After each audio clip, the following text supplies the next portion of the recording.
ഇന്ന് നമുക്ക് 2018 റിലീസായ പരി എന്ന ഹിന്ദി സിനിമയുടെ കഥ നോക്കിയാലോ. കഥയുടെ ചുരുക്കം എന്തെന്നാൽ, ഒരു പെണ്ണ് ഗർഭിണിയായി. അവൾ 1 മാസത്തിൽ തന്നെ പ്രസവിച്ചു. സാധാരണ സ്ത്രീകൾ 9 മാസത്തിലല്ലേ പ്രസവിക്കുന്നത്, എന്നാൽ ഒരു വിഭാഗം സ്ത്രീകൾ മാത്രം 1 മാസത്തിൽ പ്രസവിക്കുന്നു. ആ കുഞ്ഞുങ്ങൾ ഭൂമിയിൽ വന്നാൽ ഭൂമിക്ക് ആപത്താണ്. ആയതിനാൽ അവരെ തിരഞ്ഞു പിടിച്ച് കൊന്നുകളയുന്ന ഒരു സംഘം. ആരാണ് ആ കുഞ്ഞുങ്ങൾ? സാത്താനുമായി ആ കുഞ്ഞുങ്ങൾക്ക് എന്താണ് ബന്ധം എന്നൊക്കെ അറിയാൻ എങ്കിൽ നമുക്ക് വേഗം സിനിമയുടെ കഥയിലേക്ക് കടക്കാം. സിനിമയുടെ തുടക്കത്തിൽ നായകനായ അർണവ് പെണ്ണ് കാണാനായി എത്തിയിരിക്കുകയാണ്. പെൺകുട്ടി ഒരു നഴ്സാണ്, പേര് പ്യാലി. പ്യാലി തന്റെ പാസ്റ്റ് റിലേഷൻഷിപ്പിനെ കുറിച്ചൊക്കെ അർണവിനോട് പറയും. എന്നാൽ അർണവിന് ആരുമായും റിലേഷൻ ഒന്നുമില്ലായിരുന്നു. കാരണം അവനൊരു ഇൻട്രോവർട്ടാണ്. പെണ്ണ് കാണൽ ചടങ്ങൊക്കെ കഴിഞ്ഞ് പോകുന്ന വഴിയിൽ നല്ല മഴയായിരുന്നു. പെട്ടെന്ന് കാറിന് മുന്നിൽ ആരോ എടുത്തു ചാടും. അർണവ് കാറ് നിർത്തി പേടിച്ച് ചെന്ന് നോക്കിയപ്പോൾ പർദ്ദയിട്ടൊരു സ്ത്രീ റോഡിൽ കിടക്കുന്നു. അവർ മരിച്ചിരുന്നു. മാത്രവുമല്ല, അവരുടെ മുഖം വിചിത്രമായിരുന്നു. ഉടനെ തന്നെ അവരെ ഹോസ്പിറ്റലിലെത്തിച്ചു. പോലീസ് എത്തിയപ്പോൾ നടന്ന സംഭവമെല്ലാം അർണവും അച്ഛനും പറഞ്ഞു. ആത്മഹത്യയാകുമെന്ന് പോലീസും കരുതി. സംഭവം നടന്ന സ്ഥലത്തെത്തി അവിടെയുള്ളവരോടൊക്കെ പർദ്ദയിട്ട സ്ത്രീയെ പറ്റി തിരക്കുമ്പോൾ ഇവിടെ ഒരുപാട് പേർ പർദ്ദയിടുന്നുണ്ട്, അതിലാരാണെന്നായിരുന്നു അവരുടെ സംശയം. അപ്പോൾ അർണവിന് നായ്കളെ ഓടിക്കുന്ന കമ്പ് സംഭവ സ്ഥലത്ത് നിന്ന് കിട്ടും. അത് കണ്ടതും, ഓ ഇതാ നായിലേടിയുടേതാ, അവരെ അങ്ങനെയാണ് വിളിക്കാറെന്നും അവർ പറയും. അവർ താമസിക്കുന്നത് ഗ്രാമത്തിനക്കരെയായിരുന്നു. ഒരുപാട് തെരുവ് നായ്ക്കളെ വളർത്തുകയാണവർ. അങ്ങനെ പോലീസും അർണവും ആ സ്ത്രീയുടെ വീട്ടിലേക്ക് പോയി. ഒരു കുടിലായിരുന്നു അത്. നിറയെ നായ്ക്കളുണ്ടായിരുന്നു. പോലീസ് സ്നേഹത്തോടെ നായ്ക്കളോട് സംസാരിച്ചപ്പോൾ കുരച്ചുകൊണ്ട് നിന്നവർ ഒതുങ്ങി നിന്നു. കുടിലിനകത്ത് ചെന്ന് നോക്കിയപ്പോൾ ആരെയോ ചങ്ങലക്കിട്ടിരിക്കുകയായിരുന്നു. അതൊരു പെൺകുട്ടിയായിരുന്നു. ആ പെൺകുട്ടി ഉമ്മി ഉമ്മി എന്ന് വിളിക്കുവാനായും തുടങ്ങി. അപ്പോൾ പോലീസ് അവളോട് കാര്യം പറഞ്ഞു. ചങ്ങലയടിച്ച് അവളെ ഹോസ്പിറ്റലിലേക്കും കൂട്ടിക്കൊണ്ടുപോയി. എന്തിനാണ് അവളെ ചങ്ങലക്കിട്ടിരിക്കുന്നതെന്ന് ആർക്കും മനസ്സിലായതേയില്ല. ഹോസ്പിറ്റലിലെത്തിയ അവൾ അമ്മയുടെ ഡെഡ് ബോഡി നോക്കി നിൽക്കുകയാണ്. അവളുടെ പേരാണ് റുക്സാന.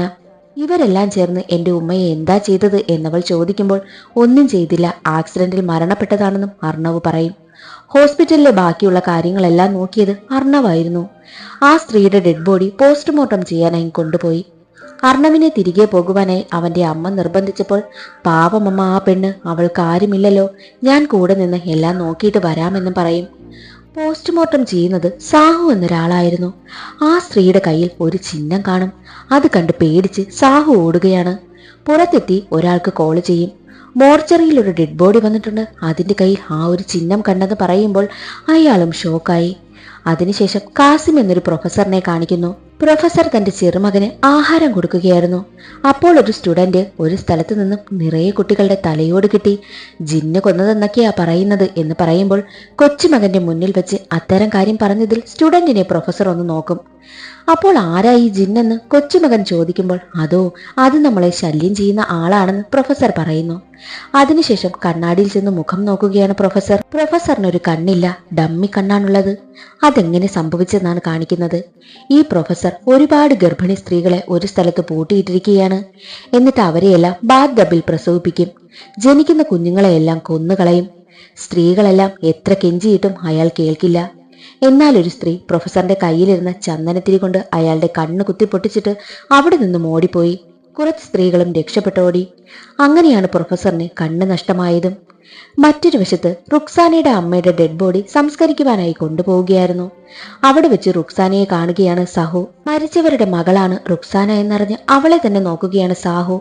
എന്നിട്ട് മരിച്ചവർക്ക് ഈ ഒരു മകൾ മാത്രമേ ഉള്ളൂ എന്ന് അർണവിനോട് ചോദിച്ചു. അർണവ് അതേ എന്നും പറഞ്ഞു. ചടങ്ങുകളൊക്കെ തുടങ്ങിയപ്പോൾ ചന്ദനത്തിരി കത്തിച്ചപ്പോൾ അത് കണ്ട് റുക്സാന പേടിക്കും. അർണവ് കാര്യം തിരക്കിയപ്പോൾ ചന്ദനത്തിരി എനിക്ക് പേടിയാണെന്ന് അവൾ പറഞ്ഞു. അങ്ങനെ എല്ലാം കഴിഞ്ഞ് അർണവും റുക്സാനയും ഒരേ കുടയിൽ റുക്സാനയുടെ വീട്ടിലേക്ക് പോയി. റുക്സാനയ്ക്ക് കാശും കൊടുത്തിട്ട് പോകുവാനായി ഇറങ്ങുമ്പോൾ അവൾ കാശ് വാങ്ങാതെ തിരികെ കൊടുക്കും. തിരികെ പോകുവാനായി വഴിയറിയാത്ത അർണവിനെ റുക്സാന തന്നെയാണ് തിരികെ കൊണ്ടാക്കിയതും. മടങ്ങി വരുമ്പോൾ അവളുടെ അമ്മയെ കൺമുമ്പിൽ കാണുന്നു. എന്റെ മകളെന്റെ അടുത്തേക്ക് വാ എന്ന് അമ്മ വിളിക്കുമ്പോൾ റുക്സാന പേടിച്ചു പോകില്ല. അപ്പോൾ അമ്മ ദേഷ്യത്തിൽ ഒരു പ്രേതമായി മാറിയിട്ട് ഉറപ്പായും അവർ നിന്നെ കൊണ്ടുപോകുമെന്ന് പറഞ്ഞിട്ട് അവിടെ നിന്ന് പോകും. റുക്സാന പേടിച്ച് വീട്ടിലേക്ക് ഓടി. അടുത്ത ദിവസം പ്യാലി അർണവിനെ ഫോൺ വിളിച്ചിട്ട് നമുക്കിന്ന് മീറ്റ് ചെയ്താലോ എന്ന് ചോദിക്കും. അങ്ങനെ അവർ രണ്ടുപേരും ഒരു സ്ഥലത്ത് വെച്ച് കാണുകയാണ്. അർണവിനെ പ്യാലിക്ക് ഒരുപാട് ഇഷ്ടമായിരുന്നു. അർണവിനു വേണ്ടി സത്യസന്ധമായി ജീവിക്കണമെന്നവൾ തീരുമാനിച്ചു. മഴ പെയ്തതിനാൽ രണ്ടാളും ഒരു കുടയും പിടിച്ച് ഒരു ബെഞ്ചിലിരിക്കും. അവൾക്കാണെങ്കിൽ അർണവിനോട് എന്തൊക്കെയോ തുറന്നു പറയുവാനായും ഉണ്ടായിരുന്നു. അപ്പോൾ മറ്റൊരു വശത്ത് കുടിലിലേക്കുള്ള വെള്ളവും എടുത്ത് പോവുകയായിരുന്നു റുക്സാന. റുക്സാനയെ പിടികൂടുവാനായി സാഹോയും എത്തുകയാണ്. കൂടെ പ്രൊഫസറും ഗ്യാങ്ങും ഒക്കെയുണ്ട്. റുക്സാന അവിടെ നിന്നും ഓടിപ്പോകും. പ്രൊഫസറിന്റെ കയ്യിൽ ചന്ദനത്തിരികളുമുണ്ട്. റുക്സാനയെ പിടികൂടുവാനായി അവർക്ക് പറ്റിയില്ല. പക്ഷെ ആ കുടിലിലെ ഒരു ബക്കറ്റിൽ നിന്നും അവളുടെ മുടി കിട്ടും. അതുമെടുത്ത് പ്രൊഫസർ പോയി. പ്യാലിയെ കണ്ടിട്ട് തിരികെ എത്തിയ അർണവ് തന്റെ കട്ടിലിനടിയിൽ ആരോ കരയുന്നത് കേട്ടു. നോക്കിയപ്പോൾ അത് റുക്സാനയായിരുന്നു. അവരെന്നെ പിടികൂടും, എന്നെ കൊല്ലുമെന്ന് അവൾ പറയുമ്പോൾ ആരെന്ന് അർണവ് തിരക്കി. അപ്പോൾ ഞങ്ങൾ മലയിൽ താമസിച്ചിരുന്നപ്പോൾ അവർ ഞങ്ങളെ കൊണ്ടുപോകുവാനായി എത്തി. പക്ഷെ ഞങ്ങൾ രക്ഷപ്പെട്ടു. ഇവിടെയും അവർ വരുമെന്ന് പറയുമ്പോൾ അർണവ് ചോദിക്കും, പോലീസിൽ പറഞ്ഞുകൂടെയിരുന്നോ എന്ന്. അത് കേട്ട റുക്സാന, പോലീസാണ് ഞങ്ങളുള്ളിടം അവർക്ക് കണ്ടെത്തി പറഞ്ഞു കൊടുക്കുന്നതെന്നും പറഞ്ഞ് അവൾ അവിടെ ഇരുന്ന് കരയും. ഇവിടെ ആരും വരില്ലെന്ന് അർണവ് അവളെ സമാധാനിപ്പിച്ച് കുടിക്കാനായി പാലും കൊടുത്തു, മുറിവിൽ പുരട്ടാൻ മരുന്നും കൊടുത്തു. എന്നാൽ മറ്റൊരു വശത്ത് പ്രൊഫസറിനടുത്തേക്ക് ഫാരിസ് എന്നൊരാൾ എത്തുകയാണ്. റുക്സാനയെ അന്വേഷിക്കുന്നുണ്ട്, കിട്ടിയില്ല എന്നയാൾ പറയും. മൂന്നാമത്തെ തവണയാ അവൾ രക്ഷപ്പെടുന്നത് എന്ന് പ്രൊഫസർ ടെൻഷനായി ഫാരിസിനോടും പറയും. ഇഫ്തറിനെ നമുക്ക് കാണാൻ പറ്റില്ലേ എന്ന് ചോദിക്കുമ്പോൾ അത് കേട്ട് വേലക്കാരൻ വരെ ഞെട്ടി. ഇഫ്തർ ഒരു പവർഫുൾ ആയിട്ടുള്ള ജിന്നാണ്. അത് ശ്വാസം വിടുന്ന ശബ്ദം മാത്രമേ നമുക്ക് കേൾക്കാനാകൂ, കാണാനായി പറ്റില്ല. മറ്റൊരു വശത്ത് നഖം വെട്ടുകയായിരുന്നു റുക്സാന. അമാനുഷികമായ ചില ശബ്ദങ്ങളൊക്കെ അവൾ അവിടെ കേൾക്കും. അവൾ റൂമുകളിലെല്ലാം ചെന്ന് നോക്കിയിട്ട് തിരികെ വരുമ്പോഴുള്ള കാഴ്ച കണ്ട് ഞെട്ടി. കട്ടിലിരുന്ന് നഖം വെട്ടുന്ന റുക്സാനയെ തന്നെയാണ് അവൾ വീണ്ടും കാണുന്നത്. മുഖമാകെ രക്തം. പേടിച്ചവൾ ബാത്റൂമിൽ പോയി ബക്കറ്റിൽ വെള്ളം നിറച്ച് തല മുക്കി വെക്കും. വീട്ടിലെത്തിയ അർണവ് റുക്സാനയോട് എന്ത് പറ്റിയെന്നൊക്കെ തിരക്കും. അവളെ അനാഥാലയത്തിൽ ചേർക്കുവാനായി അർണവ് തീരുമാനിച്ച കാര്യം അവൻ പറയുമ്പോൾ വേണ്ട, അവൻ എന്നെ അവിടെ നിന്ന് കൊണ്ടുപോകുമെന്ന് പറഞ്ഞവൾ കരയും. അർണവിന് പാവം തോന്നി. എന്നും അവളെ വീട്ടിലിട്ട് പൂട്ടിയിട്ടാണ് അർണവ് ജോലിക്ക് പോകാറുള്ളത്. റുക്സാനയെ മറ്റൊരു സ്ഥലത്ത് മാറ്റി താമസിപ്പിക്കാമെന്ന് ചിന്തിച്ചപ്പോൾ റുക്സാനയാണെങ്കിൽ മറ്റുള്ളവരുമായി സഹകരിച്ചിട്ടുമില്ല, മനുഷ്യനുമായി അധികം ഇടപെടാത്ത പ്രകൃതവുമായിരുന്നു. റുക്സാനയ്ക്കുള്ള ഫുഡും അർണവ് എടുത്തു വെച്ചു. എന്നാൽ അവളാണെങ്കിലും വേണ്ട എന്ന് പറഞ്ഞ് അത്ഭുതത്തോടെ ടിവിയിലെ കാർട്ടൂൺ കാണും. രാത്രി ഉറങ്ങാൻ കിടന്നപ്പോൾ എന്തോ ശബ്ദം കേട്ട് അർണവ് നോക്കിയപ്പോൾ വേസ്റ്റ് ബിന്നിൽ നിന്നും ഫുഡ് എടുത്ത് കഴിക്കുകയാണ് റുക്സാന.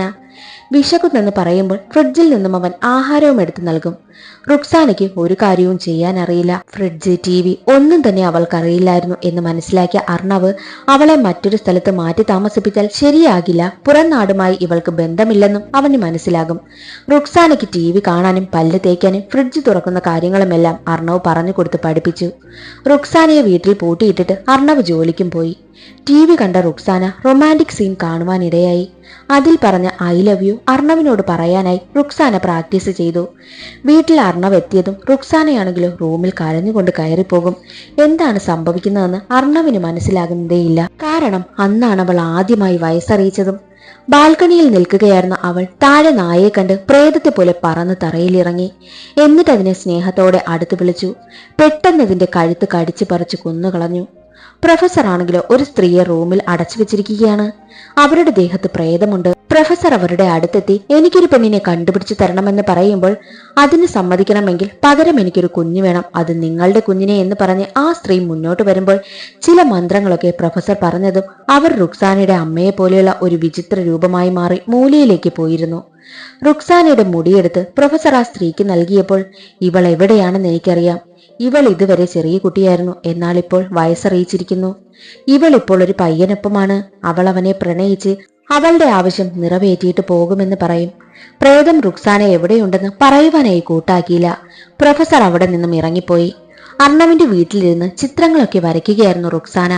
എല്ലാ ചിത്രവും നന്നായിരുന്നു. അതെല്ലാം നോക്കുന്ന അർണവ് അവസാനം അവർ കുട പിടിച്ച് നടന്നു പോകുന്ന ചിത്രം കണ്ടു. അപ്പോഴേക്കും പ്യാലിയുടെ കോൾ വന്നു. അർണവ് പ്യാലിയോട് സ്നേഹത്തോടെ സംസാരിക്കുന്നതൊന്നും റുക്സാനയ്ക്ക് ഇഷ്ടമായില്ല. ജോലിക്ക് പോകാൻ ഇറങ്ങിയ അർണവ് പുറത്ത് പട്ടി ചത്ത് കിടക്കുന്നതും ആള് കൂടി നിൽക്കുന്നതും ഒക്കെ കാണും. അർണവ് പോയി കഴിഞ്ഞതും റുക്സാന നഖം വളരുന്നത് കണ്ട് നഖം വെട്ടുവാനായി നഖം വെട്ടി നോക്കി. പക്ഷെ കിട്ടിയില്ല. റുക്സാനയ്ക്ക് എന്തൊക്കെയോ അമാനുഷിക ശക്തികളുള്ളതിനാൽ അവൾക്ക് എപ്പോഴും നഖം വളർന്നുകൊണ്ടേയിരിക്കും. കത്തിയെടുത്ത് ആ നഖമെല്ലാം അവൾ ചെത്തിക്കളഞ്ഞു. അർണവ് തിരികെ വന്നതും കയ്യിലും കാലിലുമൊക്കെ രക്തം പറ്റിയിരിക്കുന്ന കാഴ്ച കണ്ട് അവന് ടെൻഷനായി. അവൾക്കതിൽ മരുന്നൊക്കെ അവൻ വെച്ച് നൽകി. ഉടനെ തന്നെ റുക്സാന ടിവിയിൽ കണ്ട രംഗങ്ങളൊക്കെ പ്രാക്ടീസ് ചെയ്തതുണ്ടല്ലോ ഐ ലവ് യു എന്ന്. അത് പറഞ്ഞ് അർണവിനെ ഉമ്മ വയ്ക്കുവാനായി ചെല്ലും. ആദ്യം അവൻ സമ്മതിക്കില്ല, പിന്നീട് അവൻ സമ്മതിക്കും. എന്നിട്ടവർ ഫിസിക്കൽ റിലേഷനിലും ഏർപ്പെടും. എല്ലാം കഴിഞ്ഞ് റുക്സാന ബിസ്ക്കറ്റൊക്കെ കഴിച്ചുകൊണ്ടിരിക്കുന്ന സമയമായിരുന്നു. അപ്പോൾ അവൾ അർണവിനോട് പ്യാലി അവൻ ഫോൺ വിളിക്കുന്നത് ഇഷ്ടമല്ല, ഇനി അത് ചെയ്യരുതെന്ന് പറയും. അർണവിന് ടെൻഷനായി. അടുത്ത ദിവസം ജോലിക്കെത്തിയ അർണവിനെ കാണാനായിട്ട് സാഹോയും പ്രൊഫസറും ഉണ്ടായിരുന്നു. സാഹോ മോർച്ചറിയിൽ വെച്ച് അന്ന് അർണവിനെ കണ്ടിരുന്നല്ലോ. പ്രൊഫസർ റുക്സാനയെ പറ്റി തിരക്കുമ്പോൾ റുക്സാനയോ എനിക്കറിയില്ല എന്ന് അർണവ് കള്ളം പറയും. നീ കള്ളം പറയണ്ട, നിനക്കവൾ ആരാണെന്നറിയില്ല. അവൾ ഒരു രാക്ഷസിയാണ്. നീ വിചാരിക്കും പോലെ അവൾ നല്ലവളല്ല. അവൾ ഇഫ്തറിന്റെ മകളാണ്. അവൾക്ക് ആവശ്യമുള്ളത് നിന്നിൽ നിന്ന് നേടും. അവളെ എന്റെ കയ്യിൽ ഏൽപ്പിക്കുവാനായും പറയും. ഒന്നും മനസ്സിലാകാതെ നിൽക്കുകയാണ് അർണവ്. റുക്സാനയാണെങ്കിലോ പേപ്പറൊക്കെ വെച്ച് ആഭരണമുണ്ടാക്കി സ്വന്തമായി തന്നെ അലങ്കരിക്കും. വീട്ടിലേക്ക് വരികയായിരുന്ന അർണവിനെ ഫോളോ ചെയ്ത് സാഹുവും ഉണ്ടായിരുന്നു. സാഹുവിനെ അർണവ് തല്ലി ഓടിക്കും. അർണവിനും തലയ്ക്ക് പരിക്ക് പറ്റി. വീട്ടിലെത്തി നേരെ റുക്സാനയുടെ മടിയിലേക്ക് അവൻ ബോധം കെട്ടു വീണു. സാഹു ആണ് ഇതിന് പിന്നിലെന്ന് മനസ്സിലാക്കിയ റുക്സാന അർണവിന് മരുന്നൊക്കെ പുരട്ടി ഉറങ്ങുവാനായും കിടത്തിയിട്ട് സാഹു ഉള്ളിടത്തേക്ക് പോകും. കെട്ടിടങ്ങൾക്ക് മുകളിലൂടെ ചാടി പറന്നാണ് അവൾ പോകുന്നതും. മോർച്ചറിയിലെത്തിയിട്ട് അമാനുഷിക ശബ്ദങ്ങളൊക്കെ ഉണ്ടാക്കും. എന്നിട്ട് സാഹുവിന്റെ ദേഹത്തേക്ക് ചാടിക്കയറി കഴുത്ത് കടിച്ചു മുറിച്ച് അവളുടെ ദേഹത്തുള്ള വിഷം ഇറക്കി കൊല്ലും. അത് മറ്റൊരാൾ കാണുകയാണ്. അവനെ ഒന്നും ചെയ്യാതെ റുക്സാന അവിടെ നിന്നും പോയി. അടുത്ത ദിവസം അർണവിനെ പ്യാലി ഫോൺ വിളിക്കും. അത് റുക്സാന ശ്രദ്ധിക്കും. ദൂരെയുള്ള ശബ്ദങ്ങളെല്ലാം കേൾക്കുവാനുള്ള കഴിവ് റുക്സാനയ്ക്കുണ്ടായിരുന്നു. പിയാലി കുറച്ചു കഴിഞ്ഞ് അർണവിനെ കാണാനായി എത്തുമ്പോൾ റുക്സാനയെ അവൻ ഒളിപ്പിച്ചിരുന്നു. അകത്ത് വന്ന പിയാലി മുറിവിനെ പറ്റിയൊക്കെ തിരക്കിയിട്ട് മരുന്ന് വെക്കുവാനായി തുടങ്ങും. എനിക്ക് നിന്നോടൊരു പ്രധാനപ്പെട്ട കാര്യം പറയാനുണ്ടെന്ന് പറഞ്ഞ് പിയാലി അവനെ കിസ് ചെയ്യുവാനായി വരുമ്പോൾ ജനലിന് മുകളിൽ തലകീഴായി തൂങ്ങിക്കിടക്കുന്ന റുക്സാനയെ കണ്ട് പേടിച്ച അർണവ് പിയാലിയെ തള്ളി മാറ്റി. പിയാലിയാണെങ്കിലോ ക്ഷമ ചോദിച്ച് അവിടെ നിന്നും ഇറങ്ങിപ്പോയി. അപ്പോൾ റൂമിലേക്ക് വന്ന റുക്സാനയോട് നീ എങ്ങനാ തലകീഴായി തൂങ്ങിക്കിടന്നത് എന്ന് അർണവ് തിരക്കുമ്പോൾ തന്റെ മൊബൈൽ എടുക്കാൻ മറന്ന് പിയാലി അപ്പോൾ തന്നെ കയറി വന്നു. റുക്സാനയെ അവൾ കണ്ടു. ദേഷ്യം വന്ന പിയാലി നീ എന്നെ ചതിക്കുകയായിരുന്നില്ലേ? ഞാൻ നിന്നോടൊരു പ്രധാനപ്പെട്ട കാര്യം പറയുവാനാ വന്നത്.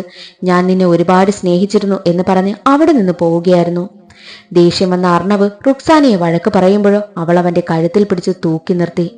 അപ്പോൾ ആ പ്രൊഫസർ പറഞ്ഞതെല്ലാം സത്യമാണെന്ന് അർണവിന് മനസ്സിലായി. ഉടനെ തന്നെ റുക്സാന അവനെ താഴെ ഇറക്കി. പ്രൊഫസർ ആണെങ്കിലോ സാഹു മരണപ്പെട്ട സ്ഥലത്തെത്തിയിരുന്നു. കുറച്ച് വിഷം മാത്രമേ റുക്സാന ഇറക്കിയിരുന്നുള്ളൂ എന്ന കാര്യം പ്രൊഫസറിന് മനസ്സിലായി. പുരുഷനെ പ്രണയവലയിൽ വീഴ്ത്തുകയല്ല അവൾ ചെയ്തത്, അവൾ തന്നെ പ്രണയത്തിൽ വീഴുകയാണെന്നും പ്രൊഫസറിന് മനസ്സിലായിരുന്നു. അർണവ് റുക്സാനയെ പറ്റി അന്വേഷിക്കുവാനായും തുടങ്ങി. അപ്പോൾ അവനൊരു കാര്യം അറിയും. കുറേ വർഷങ്ങൾക്ക് മുൻപ് രാജസ്ഥാനിൽ കന്യകരായ പെൺകുട്ടികളെ കാണാതാകുമായിരുന്നു. അവരെ ഒരു ഗ്യാങ് കടത്തിക്കൊണ്ടു പോകുന്നതാണ്. എന്നിട്ട് അവരെ വെച്ച് കുറെ മന്ത്രങ്ങളൊക്കെ ചെയ്യും. സാത്താനായി ഇഫ്തറിനെ വിളിച്ചു വരുത്തും. ഇഫ്തറിനെ കാണാനായി പറ്റില്ല, പക്ഷെ ഫീല് ചെയ്യാനാകും. ഇഫ്തറിന് മനുഷ്യരുമായി ഫിസിക്കൽ റിലേഷനിൽ ഏർപ്പെടാനാകും. അങ്ങനെ പെൺകുട്ടികളിൽ ഇഫ്തറിന്റെ കുഞ്ഞിനെ ജനിപ്പിക്കും. ഈ ലോകം ഇഫ്തറിന്റെ കീഴിലാക്കണം, അതിനാണ് അവർ ശ്രമിക്കുന്നതും. സാധാരണ മനുഷ്യർക്ക് 9 മാസത്തിൽ കുഞ്ഞ് ജനിക്കുമ്പോൾ സാത്താന്റെ കുഞ്ഞ് 1 മാസത്തിൽ ജനിക്കും, ഇഫ്തറിന്റെ കുഞ്ഞ്. ഇത് മനസ്സിലാക്കിയ കാസിം പ്രൊഫസർ ആണെങ്കിലോ ആ കുഞ്ഞുങ്ങൾ ജനിച്ചാൽ ലോകം നശിക്കുമെന്ന് മനസ്സിലാക്കി ഇഫ്തറിനാൽ ഗർഭിണികളായ സ്ത്രീകളെ കണ്ടെത്തി കുഞ്ഞുങ്ങളെയൊക്കെ കൊന്നുകളയും. അതാണ് ആദ്യം കാണിച്ചതും. അവരുടെ കയ്യിൽ നിന്നും രക്ഷപ്പെട്ടു വന്നതാണ് റുക്സാനയുടെ അമ്മ. റുക്സാന അപ്പോൾ ഇഫ്തറിന്റെ മകളാണ്. അതെല്ലാം മനസ്സിലാക്കിയ അർണവ് ഒരു ചങ്ങല വാങ്ങിക്കൊണ്ടുവന്ന് റുക്സാനയെ പൂട്ടിയിടുവാനായി ശ്രമിക്കും. അവൻ അറിയാത്തതിനാൽ റുക്സാന തന്നെ സ്വയമേ ചങ്ങലയിടും. എന്നിട്ട് അർണവിന്റെ കൈ അവളുടെ വയറ്റിൽ വെച്ചിട്ട് താൻ പ്രഗ്നന്റ് ആണ്, കുഞ്ഞിന്റെ ഹാർട്ട് ബീറ്റ് കേൾക്കാമെന്നും പറയും. അതേസമയം തന്നെ പ്രൊഫസറും കൂട്ടരും അവിടെ എത്തി. പ്രൊഫസർ ആണെങ്കിൽ ചന്ദനത്തിരി കാണിക്കും. റുക്സാന ഭയപ്പെടുവാനായും തുടങ്ങി. സാത്താന് ചന്ദനത്തിരി ഇഷ്ടമല്ലല്ലോ. റുക്സാനയെ മന്ത്രങ്ങളൊക്കെ ചൊല്ലി തല്ലിയും ദ്രോഹിക്കുവാനായും തുടങ്ങി. കാരണം ദേഷ്യം വരുമ്പോൾ അവളുടെ ശരീരത്തിലെ വിഷം വർദ്ധിക്കും. ആ വിഷം വെച്ച് തന്നെ അവളെ കൊല്ലാനാകും. അർണവ് ഇതൊന്നും കാണാൻ നിൽക്കാതെ വീട് ലോക്ക് ചെയ്ത് അർണവ് സ്വന്തം വീട്ടിലേക്ക് പോയി. അവൻ വീട്ടിൽ വന്ന് കഥ കടയ്ക്കുമ്പോൾ വീട്ടുകാർക്ക് ടെൻഷനായി. വീട്ടുകാരുടനെ തന്നെ പ്യാലിയോട് പരാതി പറയും. അങ്ങനെ ദിവസങ്ങൾ കടന്നുപോയി. അർണവാണെങ്കിൽ റൂമിൽ നിന്നും പുറത്തു വരാത്തത് ശ്രദ്ധിച്ച വീട്ടുകാർ പ്യാലിയോട് വിവരം പറയും. പ്യാലിയാണെങ്കിലോ ഉടനെ തന്നെ അവനെ കാണുവാനായും എത്തി. പ്യാലിയെല്ലാം അവസാനിപ്പിച്ചിട്ട് പോയതാണെങ്കിലും അവന്റെ വീട്ടുകാർക്ക് വേണ്ടി അവനെ കാണുവാനായും വന്നു. പ്യാലിയെ കണ്ടതും അവനാണെങ്കിലോ എല്ലാ കാര്യവും തുറന്നു പറയുവാനായും തുടങ്ങി. റുക്സാൻ ഒരു സാത്താനാണെന്നും പറഞ്ഞ് നടന്ന കാര്യമെല്ലാം തുറന്നു പറഞ്ഞു. സത്യം മനസ്സിലാക്കിയ പ്യാലി അർണവിനോട് ക്ഷമ ചോദിച്ച് അവൾ പറയാൻ കരുതിയിരുന്ന കാര്യവും പറയും. അവൾ മുൻപ് ഒരു ഡോക്ടറിനെ സ്നേഹിച്ചിരുന്നപ്പോൾ അവൾ പ്രഗ്നന്റ് ആയി. 3 മാസം ആയപ്പോൾ തന്നെ നിർബന്ധിച്ച് ഡോക്ടർ അബോർഷനും ചെയ്തു. അതിന്റെ ഹാർട്ട് ബീറ്റ് എനിക്ക് അറിയാൻ പറ്റുമായിരുന്നുവെന്ന് അവൾ കരഞ്ഞുകൊണ്ട് പറയുമ്പോൾ അർണവിന് റുക്സാന തന്റെ കുഞ്ഞിന്റെ ഹാർട്ട് ബീറ്റ് കേൾക്കാനാകുന്നു എന്ന് പറഞ്ഞതും ഓർമ്മ വന്നു. ഉടനെ തന്നെ അവളുടെ അടുത്തേക്ക് അവൻ പോയി. എന്നാൽ ആ വീട്ടിൽ പ്രൊഫസറിനെയും കൂട്ടാളികളെയും കൊന്നിട്ടിരിക്കുന്ന കാഴ്ചയാണ് കണ്ടത്. അവൾ അവിടെ നിന്നും പോയിരുന്നു. അവൾ നേരെ പോകുന്നത് പ്യാലിയെ കൊല്ലാനാകുമെന്ന് മനസ്സിലാക്കിയ അർണവ് പ്യാലിയെ ഫോൺ വിളിച്ചിട്ട് ഞാൻ വന്നിട്ട് ഡോർ തുറക്കാവൂ, സേഫ് ആയിരിക്കുവാനായും പറഞ്ഞു. എന്നാൽ പ്യാലി വളർത്തിയ കിളിയെ വീട്ടിൽ കാണുന്നില്ല. അതിനെ തിരക്കുമ്പോൾ അതിനെ തിന്നുകൊണ്ടിരിക്കുകയാണ് റുക്സാന. പ്യാലിയെ കൊല്ലുവാനായി റുക്സാന ചെല്ലുമ്പോൾ പ്യാലിയുടെ കൈ തട്ടി TV ഓണായി. അതിൽ കാർട്ടൂൺ വന്നപ്പോൾ അത് ശ്രദ്ധിച്ചിരിക്കുകയാണ് റുക്സാന.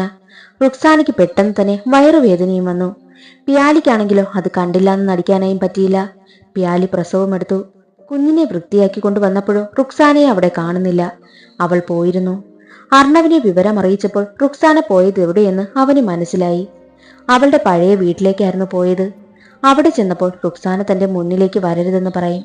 കാരണം അവളുടെ അമ്മയെ പോലെ തന്നെ അവൾ വിരൂപിയായിരുന്നു. എന്നാൽ അർണവ് അവളുടെ അടുത്തേക്ക് ചെല്ലും. റുക്സാന പറയും, അത് നിന്റെ കുഞ്ഞാണ്, എന്റെയല്ല, അതെന്നെ പോലെയല്ല, മനുഷ്യ കുഞ്ഞാണ്. നിന്നെപ്പോലെ തന്നെയാണ് ആ കുഞ്ഞും. അതിനെ നീ നന്നായി വളർത്തണമെന്ന് പറഞ്ഞ് റുക്സാന കരയും. അർണവാണെങ്കിലോ അവളെ കെട്ടിപ്പിടിച്ച് കരയുകയാണ്. റുക്സാന അവന്റെ തോളിൽ ചാഞ്ഞു കിടന്ന് മരണപ്പെടുകയാണ്. അർണവിന് സങ്കടം സഹിക്കാനായില്ല. അവന്റെ ജീവിതത്തിലേക്ക് ഒരു ദിവസം കടന്നു വന്ന് അവനൊരു കുഞ്ഞിനെയും നൽകി പെട്ടെന്ന് തന്നെ അവൾ അപ്രത്യക്ഷമായിരുന്നു. അതോടുകൂടി സിനിമ അവസാനിക്കുകയാണ്. ഇന്നത്തെ വീഡിയോ എല്ലാവർക്കും ഇഷ്ടമായെന്ന് കരുതുന്നു. ഇഷ്ടമായാൽ ഒന്ന് ലൈക്ക് ചെയ്ത് സപ്പോർട്ട് ചെയ്യാനും ചാനൽ ഇഷ്ടമായാൽ സബ്സ്ക്രൈബ് ചെയ്യാനും മറക്കരുതേ. അടുത്തൊരു സിനിമയുടെ കഥയിൽ കാണാം. അതുവരെ എല്ലാവർക്കും ബൈ.